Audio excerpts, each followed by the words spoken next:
I'm working on an unlined strap today that has a particular special feature I want to show you. It's what I call a scalloped and swelled end. The owner of the strap asked me to replicate that in the new strap.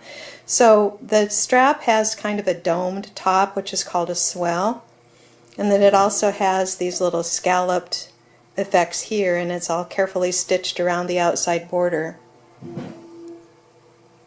This is a pretty fiddly end detail to make. I do ask extra money for it, but it does look very nice for certain types of straps. Normally when I do an applied billet, I'll just make a square end and then I'll just stitch down each side of that straight strap and finish it off.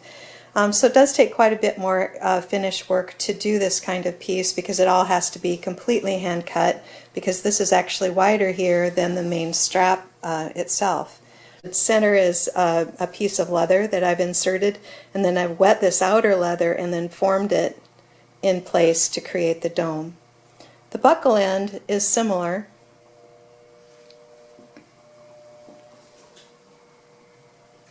It's also got a domed part to what's called the chape, which is the piece of leather that folds over the buckle itself.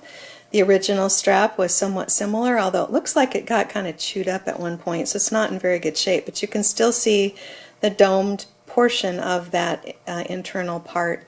It has an applied keeper, so it's been stitched in place. You can see the back side of this part. The buckle that is from the original strap is pretty cool.